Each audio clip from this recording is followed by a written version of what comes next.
Welcome back. So the Interministerial Committee on Migration says it's developed an implementation plan to strengthen migration management. The plan will focus on improved border infrastructure, access to social services, registration of small businesses and informal traders, as well as a review of asylum and refugee procedures.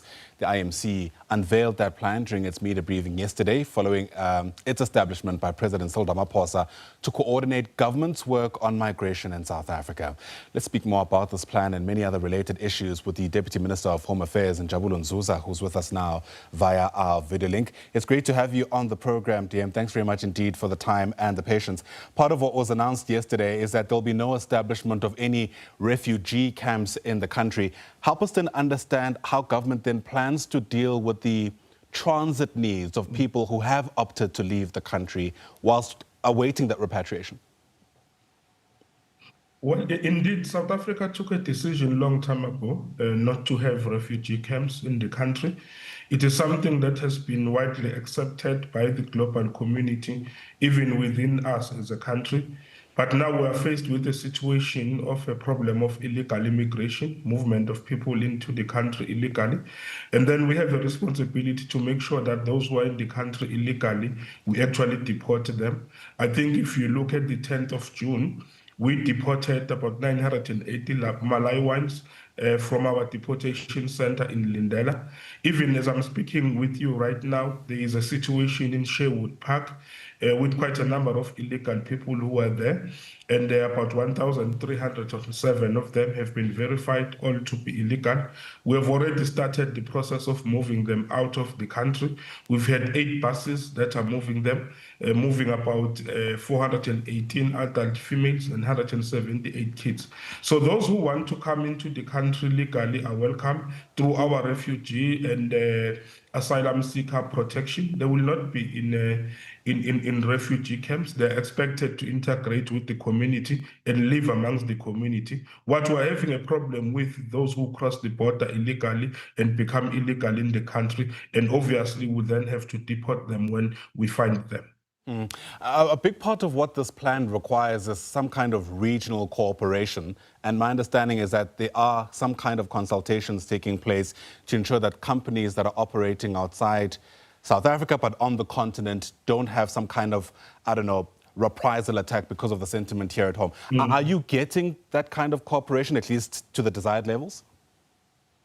Yes, we are getting cooperation. I think when the issue started, everybody was saying it's xenophobic attack, South Africa is xenophobic, and we stood our ground that South Africans are not xenophobic. What we have a problem is a problem of illegal immigration, which obviously in the other countries, they will also not tolerate in their own countries. So we make that point across that, look, the problem we're faced with is illegal immigration. Even if it were to happen in your own countries, you will be forced to act in a decisive manner to combat illegal immigration. But if you look at our situation with Malawi, we are working with them now in terms of the 8 buses that have left. They were provided by Malawi. We are also going to be providing the 10 buses also from government, South African government's intervention.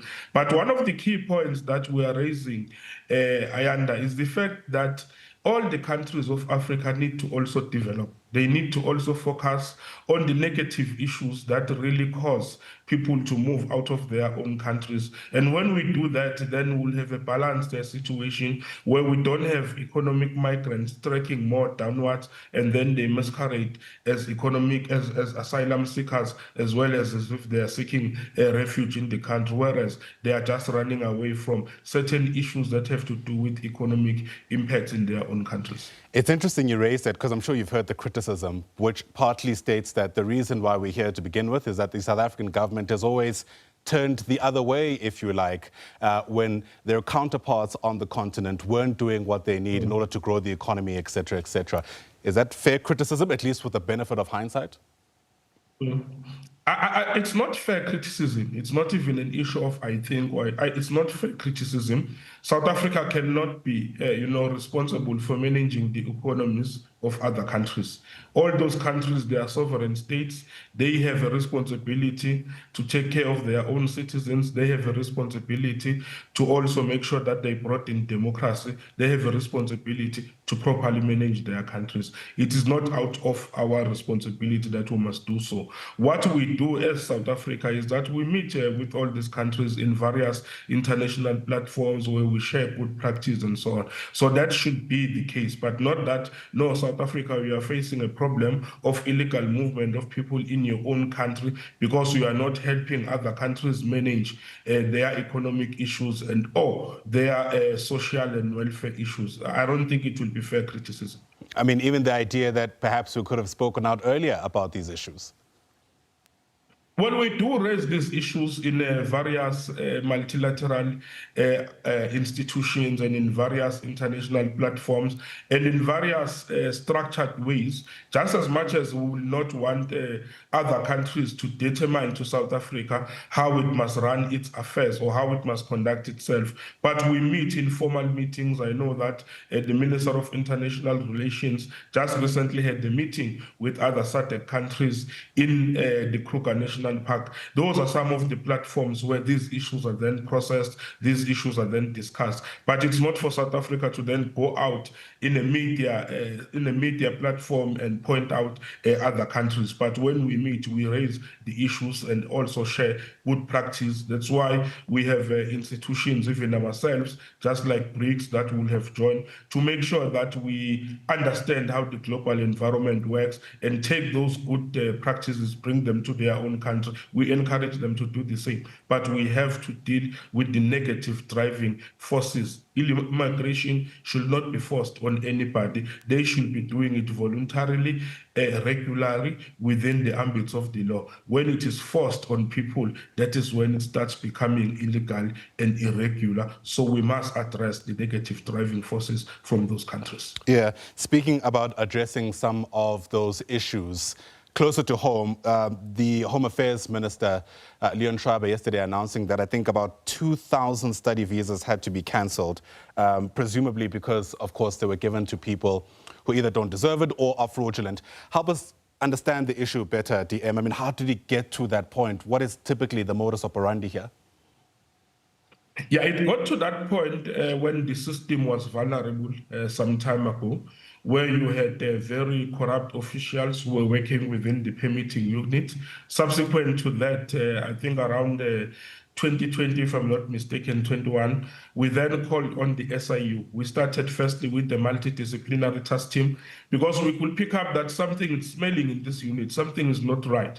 And then when the multidisciplinary team led by former DG and the president, Dr. Cassius Lubisi, came in, said indeed there is a problem. It then graduated till we invited the SIU. What you have now is about 249 criminal referrals, somewhere around that number, who have now been referred for prosecution with the NPA. We've been cracking down on corruption there, and quite a number of people are even serving jail time now for actually engaging in those things. So they will start off by coming in through student visas. And those student visas will then allow them to graduate to other visas and so on and so on. So if we now cancel the 2,000 visas, it means we'll have to review even the current visas that they are standing on. It's something that has really gone down now. We have really cleaned the house, but it doesn't mean that we must just keep quiet and say, no, we have cleaned the house and it's there. There must be a consistent monitoring of that. You will notice that our commissioner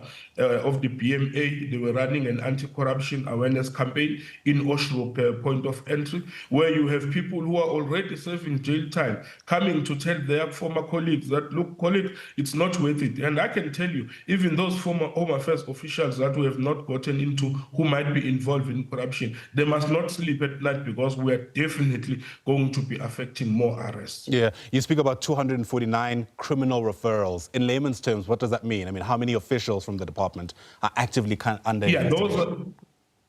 It means that those are the people who will have done something wrong, and we have then sent the cases to the National Prosecuting Authority, which means that they must now appear in court. So they have not had any judgments issued against them or guilty verdicts. We have just collected all the evidence that points to sign that they were involved in criminal activity, and then take the cases to the NPA as the institution that has to prosecute them.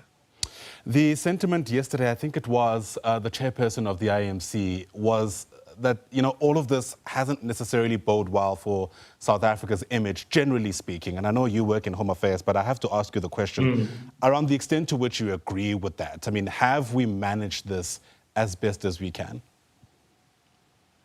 I don't think we have managed as best as we can. Otherwise, we will not be having a problem. It means that there have been gaps, and those gaps are now being filled up. That is why you had the president coming up. That is why you had state institutions being coordinated to work together so that they can deal with the problem. At the core of everything else is that we really like to warn citizens that, look, marches are accepted, people can march and so on, but we must just be careful of the criminal element that will want to abuse those marches to fill up their criminal ends. And we have started seeing that mushrooming when you had in the Western Cape in Mossel Bay, where people ended up dying. So we worry when there are those incidences of those criminal activities showing themselves up such that it actually destroys the image of the country. So we are working together with most of these agencies as well as the NGOs to make sure that we fill up the gaps. And I think I'm very confident of the direction in which we are taking if you look in terms of deportations that are already happening. Well, we certainly hope so, Deputy Minister, because this is a long-standing issue, and as you've just conceded, it comes at a cost. The Deputy Minister of Home Affairs is Njabulani Zuza. Really appreciate the time. Thanks very much indeed.